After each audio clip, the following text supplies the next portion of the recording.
पदं चरण सरोज गुरु मुदमंडल आगार। जहि सेवत नर होत हैं भव सागर के पार। साहिब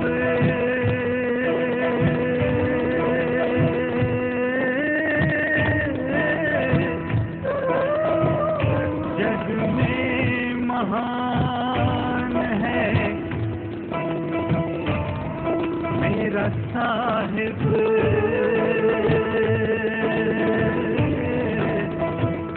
जग में महान है।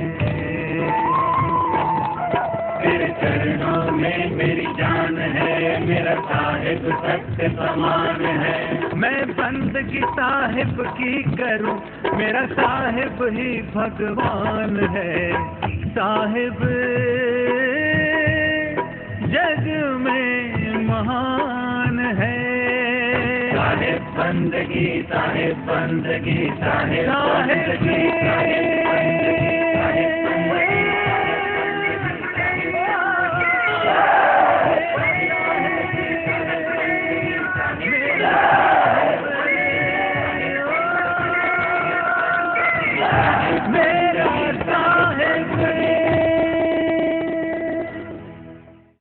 भाइयों, इस तरह आत्म तत्व गौण है, आत्म तत्व पता नहीं चल रहा है।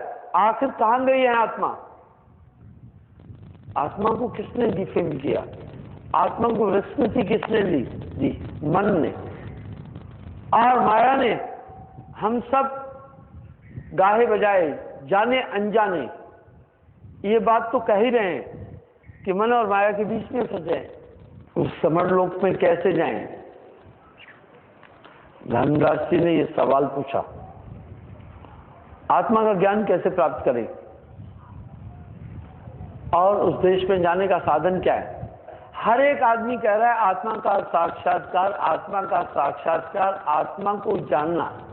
तो आत्मा कहीं घूमने थोड़ी चली गई है, यही है। आत्मा को डिफेम या आत्मा को विलोम किसने किया? आत्मा क्यों नहीं नजर आ रही है? आत्मा क्यों नहीं दिख रही है? आत्मा क्यों नहीं समझ में आ रही है? इस बात को जानने की आवश्यकता पड़ेगी। आत्मा अपने आप को शरीर मानने लग गई, पर ये आत्मा नहीं है। आत्मा ने मान लिया कि हम शरीर हैं। कतई आत्मा शरीर नहीं है। शरीर पंचभौतिक और नाशवान है। भाइयों, आत्मा ने अपने को मन मानना शुरू कर दिया। सुरत और निरत मिल जाएगी तो आत्म तत्व का पता चल जाएगा। आओ देखते हैं फिर ये क्या है सुरति, ये क्या है फिर निरति, ये दोनों कैसे मिल जाए। इसका मतलब है हमारे आत्मा को किसी ने बांधा है, इसलिए आत्म तत्व की अनुभूति नहीं हो रही है। हमारी सुरति को बांधा है मन ने, हमारी निरत को बांधा है माया ने। इस शरीर में सुरत और निरति की स्थिति क्या है? सुरति है कंसंट्रेशन। जैसे सुरत निरत मिल जाएगी आत्म साक्षात्कार हो जाएगा। भाइयों, सुरत को पकड़ा है मन ने और निरत को पकड़ा है माया ने, इसलिए दोनों ने इन दोनों को मिक्स नहीं होने दे रहे हैं, दोनों को मिलने नहीं दे रहे हैं। ये है मन और माया के आधीन जीवाया। आइए देखते हैं सुरति को मन ने कैसे पकड़ा, निरत को माया ने कैसे पकड़ा। साहब कह रहे सुरत और निरत मन पवन को पलटकर गंग और यमन के घाट आने, कहे कबीर सो संत निर्भय हुआ जन्म और मरण का भ्रम भाने। ये सुरत और निरत कैसे ठाव लाए? बस ये खुल गया तो दिव्य दृष्टि और दसम भाव की अनुभूति होने लग जाती। हमारी सुरति को बाध्य कर रहा है मन। देखिए, सुरति है ध्यान, सुरति है कंसंट्रेशन। ये किसके अधीन है? मन के। वाह, मन इस आत्मा को भ्रमित करने वाली सत्ता है। साहब कह रहे हैं तेरा बैरी कोई नहीं, तेरा बैरी मन। जीव के संग मन काल को वासा, अज्ञानी निर्गह विश्वासा। जीव के संग इस मन रूपी काल का वास है। मनुष्य मन ही निरंजन, मन ही ओंकार, मन ही है करतारा, मन ही आहे काल निरंजन। वाह, जीव के संग मन काल को वासा। भाई ये कौन सा मन? मन ऊधो मन न भय 10-20, ये वो मन जो जिसकी इच्छाओं की पूर्ति के लिए आप हर एक काम किए जा रहे हैं। इस मन के 4 स्वरूप हैं। मन दिखाई नहीं देता है, इस मन ने सुरती को पकड़ा है। कैसे पकड़ा है आओ हम देखते हैं। मनुष्य प्रासंगिक यथार्थ और सत्संग की तरफ नहीं जा रहा है। आजकल सत्संग का स्तर भी बहुत डाउन आ गया। 1-2 कथा बोल देनी है, 1-2 किस्से बोल देने, 1-2 चुटकुले बोल देने, 1-2 भजन बोल देने, फिर नाचना गाना है, यही स्तर रह गया आजकल तत्व का। तत्व बोध नहीं हो पा रहा है। इसलिए आवश्यक है कि हम तत्व का ज्ञान ठीक से लें, देखें हमारी सुरती क्या है, हमारा मन क्या है, हम किस तरह से इस संसार के बंधन में है और ये सुरत और निरत कैसे हो सकती है। साहब ने अपनी वाणी में इन रहस्यमय तथ्यों को रखा। सुरत और निरत मन पवन को पलटकर गंगा और यमन के घाट आने, कहे कबीर सो संत निर्भय हुआ जन्म और मरण का भ्रम भाने। हमारी सुरती को पकड़ा मन ने। मन देखिए, मन का रूप देखते, मन कहाँ पर है, कैसा है मन, और इसने कैसे हमारी सुरती को पकड़ा। इस मन के भाइयों 4 रूप हैं। निराकार मन ही को जानो, मन ऐसे पता नहीं चलता मन का। मन के 4 रूप है। जब ये मन संकल्प करता है तो इस मन को मन कहते हैं। यानी जितनी भी इच्छाएं ये आत्मा नहीं है। इसलिए इच्छाओं का स्तर भी देखना, इच्छाओं की तरह को भी देखना। जितनी भी मनुष्य इच्छाएं कर रहे हैं वो सब शरीर से संबंध रखने वाली है और पंच भौतिक तत्वों से। कभी इंसान इच्छा करता है 2 कमरे बनाना है, ये आत्मा नहीं, शरीर और मन की आवश्यकता है। कभी इंसान इच्छा करता है कि लड़के को डॉक्टर बनाना है, कोई ये काम करना है, उधर घूमने जाना है, ये मन है। मन का दूसरा रूप है बुद्धि। जब ये मन निश्चय करता है इस मन को बुद्धि कहते हैं। उदाहरण के लिए आपने इच्छा की कि 2 कमरे बनाना है, ये इच्छा हुई, ये मन था। अब बुद्धि निश्चय करती है कमरे बनाए क्या, इसके लिए पैसा कहाँ से आएगा और क्या क्या मटेरियल लगेगा, इतना खर्चा आएगा, ये एस्टिमेट बुद्धि बनाती है। बुद्धि फिर देखती है क्या हमारे पास इतना पैसा है या नहीं है, बना सकते हैं या नहीं, ये निश्चय करती है बुद्धि। बुद्धि ने हाँ कह दिया। फिर मन का तीसरा रूप है चित्त।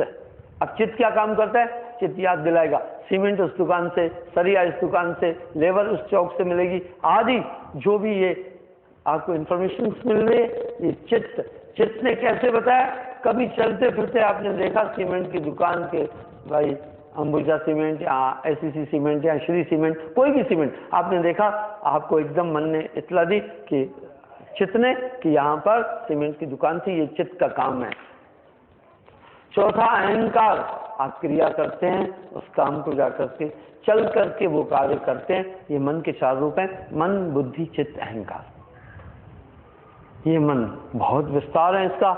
जो कुछ भी अनुभूतियां हो रही है, मेरा घर है, मेरे बच्चे हैं, मेरे माता पिता है, मैं वहां का रहने वाला हूँ, ये केवल मन का काम है। इसलिए साहब ने मन के स्वरूप के विषय में, मन की विशालता के विषय में भी कहा, कहत कबीर सुनो भाई साधो, जगत बना है मन से। ये मन बहुत तगड़ा है। मन जीव को भरमावे सोई, मन का कहा न कीजिए कोई। जीव के संग मन काल को वासा, अज्ञानी नर गह विश्वासा। इसने सुरती को कैसे पकड़ा है? सुरती ध्यान, आत्मा का सबसे महत्वपूर्ण अंग ध्यान।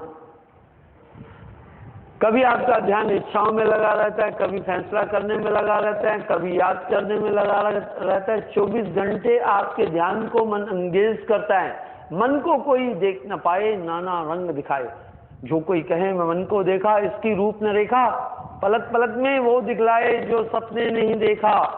संतो इस मन का करो विवेका, बाजीगर का बांद्रा, ऐसा जीव मन साथ, ये नाना नाच नचाए के राखे अपने हाथ। इसलिए ये सबको नचा रहा है मन। बड़े बड़े विद्वान बुद्धिजीवी इसको समझ नहीं पा रहे हैं। मन तरंग में जगत भुलाना, सभी लोग इस मन की तरंग में बहे जा रहे हैं, मन के अधीन कर्म किए जा रहे हैं। मन जीव को भरमावे सोई। भाइयों, ये वही मन है जिसकी इच्छाओं की पूर्ति के लिए ये मन ही इच्छा करता है, चलो वहां घूमने। इंद्रियों और मन और इंद्रियों की सांठ गांठ है। मन माया तो एक है, माया मन है समाय। संतो घर में झगड़ा भारी, इस तरह ये सब मिलकर आत्मा को परेशान कर रहे हैं। साहब कह रहे हैं इन सब मिल जीव को घेरा, बिन परिचय भयो जम को चेरा।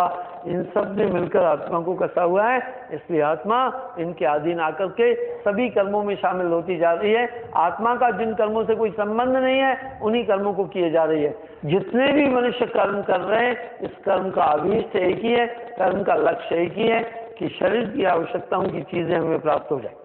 फिर इन कर्मों द्वारा ही शुभ अशुभ कर्म होता है। आपने देखा सुंदर कोठी बनाऊं, शरीर की आवश्यकता थी, अब इतना पैसा नहीं है, कहीं आप घूस लेने लगते हैं, बेईमानी करने लगते हैं, 2 नंबर का काम करने लगते हैं, चोरी करने लगते हैं। ये इन सब कर्मों में आत्मा भी इन्वॉल्व हुई, आत्मा का कोई संबंध नहीं था, आत्मा शामिल हुई। इन सब कर्मों में आत्मा शामिल हुई। क्यों हुई? आत्मा ने अपने आप को शरीर मान लिया, यही अज्ञान रहा। हालांकि आत्मा को इन सब चीजों की आवश्यकता नहीं, आत्मा को पैसे की क्या जरूरत है, आत्मा में इंद्रिया ही नहीं है, आत्मा को विषय विकारों की क्या जरूरत है, आत्मा में इंद्रिया ही नहीं है, आत्मा को भोग विलासों से कोई संबंध नहीं है। ये तो शरीर के लिए आवश्यक है, क्योंकि शरीर को शीत उष्ण से बचाने के लिए ही हम सब घर बना रहे हैं। इसलिए आत्मा का इनमें से किसी भी क्रियाओं और वस्तु से कोई संबंध नहीं है। पर आत्मा ने अज्ञानवश अपने आप को शरीर माना, इसलिए आत्मा इन सभी कामों में प्रविष्ट हो रही है, शामिल हो रही है। यही है अज्ञान। इसलिए अज्ञान ही इस संसार की आत्मा है और नींव है और सत्ता है। जैसे एक मकान खड़ा है तो उसकी आधार है नींव, इस तरह आत्मा का आधार ही संसार का आधार ही अज्ञान है। ज्ञान की उत्पत्ति पर ठीक इसी प्रकार संसार का अस्तित्व नष्ट हो जाता है। योग वशिष्ठ में महर्षि वशिष्ठ ने राम जी को तत्व का ज्ञान दिया। कहा, जब राम जी ने कहा हे गुरुवार ये संसार विशाल दुखों का घर है, मैंने विचार करके ये देखा संसार में दुख ही दुख है। वशिष्ठ मुनि ने कहा हे राम किस संसार की बात कर रहे हो, संसार तो हुआ ही नहीं है। बोला हे गुरुवर ये माता पिता भाई बंधु सखा दिन रात आप मैं संसार जितनी भी क्रियाएं हम देख रहे हैं, सूर्य चांद आदि, बोला हे राम ये सब मिथ्या है, इनका कोई अस्तित्व नहीं है, ये केवल तुम्हारा चिंतन है। तुम अपने चित्त का निग्रह करो तो संसार का अस्तित्व ही मिट जाता है। इसी भाव को शायद कह रहे हैं, कहत कबीर सुनो भाई साधो, जगत बना है मन से। इस संसार का अस्तित्व ही मन की पूर्णा है। इसलिए जो कुछ भी आप अनुभव कर रहे हैं ये कतई आत्मा नहीं हो सकती है, ये महज मन है। मन बड़ा विशाल है, मन की राह चले संसारा। आत्मदेव ने अपने आप को मन मान लिया, आत्मा ने अपने आप को तन मान लिया। बस आत्मा ने अपने को जब से शरीर मानना शुरू किया, आत्मा विशाल दुखों को कष्ट को प्राप्त करने लगी। आत्मा शरीर नहीं है, इसलिए आत्मा को भ्रमित कर रहा है मन। कभी इच्छाएं हो रही है, कभी कुछ याद आ रहा है। 24 घंटे मन जीव को भरमावे सोई। क्यों भरमाया हुआ है? आइए, मैंने अभी आपसे एक बात कही, इस तरह ज्ञान की प्राप्ति के बाद संसार का अस्तित्व ठीक वैसे ही खत्म हो जाता है। हे राम, जिस तरह भ्रमवश हम रस्सी में सांप की कल्पना करके भयभीत हो जाते हैं, भय आ जाता है, लेकिन अगले पल जैसे हम ये जान जाते हैं, ओ ये तो रस्सी है, सांप नहीं है, हमारा भय पीड़ा वेदना आदि सभी समाप्त हो जाती है। ठीक इसी प्रकार आत्मा के ज्ञान के बाद हे राम संसार का अस्तित्व ही खत्म हो जाता है, क्योंकि संसार का अस्तित्व तो अज्ञान अवस्था में ही है। अज्ञान के कारण ही हम संसार के अस्तित्व को अनुभव कर रहे हैं। यथार्थ ही ये है राम, ये संसार का सृजन ही नहीं है, ये संसार मिथ्या है, ये केवल तुम्हारे मन की कल्पना और सुफना है। इसलिए हे राम चित्त का निग्रह करो और संसार का अस्तित्व मिट जाएगा। साहब कह रहे हैं ये मन आत्मा को भ्रमित कर रहा है। सुख और दुख भी मन से है, ये मन की अनुभूति है। इसलिए 24 घंटे मन संकल्प विकल्प कर रहा है। क्यों आत्मा को क्यों ये उलझा रहा है? इसकी वजह क्योंकि जैसे जितने भी आप देखें ट्यूबलाइट चल रही है, पंखे चल रहे हैं, माइक काम कर रहे हैं, इसके लिए ऊर्जा इलेक्ट्रिक या बिजली की ऊर्जा चाहिए। इस तरह मन और माया को काम करने के लिए एक ऊर्जा चाहिए, आत्मा। इसलिए आत्मा को भ्रमित करके ये सभी काम कर रहे हैं। इस संसार में अगर आत्म तत्व को निकाल दो तो बाकी सब शून्य हो जाएगा। इसलिए आत्मा की आवश्यकता पड़ी, मन और माया को, आत्मा को भ्रमित किया गया। अगर आप कल्पना करें, हर एक मनुष्य अज्ञान के कारण ही काम कर रहा है। अगर कोई ये जान जाए कि मैं तो आत्मा हूं, केवल शरीर से कोई संबंध नहीं, तो न कोई खेती बाड़ी करे न कुछ करेगा, क्योंकि वो अपने आत्मा में आत्मनिष्ठ हो जाता है। इसलिए अज्ञान संसार की आत्मा है। मन और माया ने हर एक आदमी को अज्ञान की स्थिति में रखा। हर एक मनुष्य अपने आप को शरीर माने जा रहा है। जैसे ही अपने आप को आत्मा मान जाता है, हे राम, आत्मा को जानने के बाद संसार का अस्तित्व खत्म हो जाता है। तब राम जी ने एक सवाल पूछा, हे गुरुवर, आत्मा का ऐसा क्या सार्वभौम है, ऐसा क्या स्वरूप है कि आत्मा को जानने के बाद संसार का अस्तित्व समाप्त हो जाता है? बोला, हे राम, जब आत्मा का ज्ञान हो जाता है तो ये पता चलता है जगत का कोई भी पदार्थ मुझ तक नहीं आ सकता।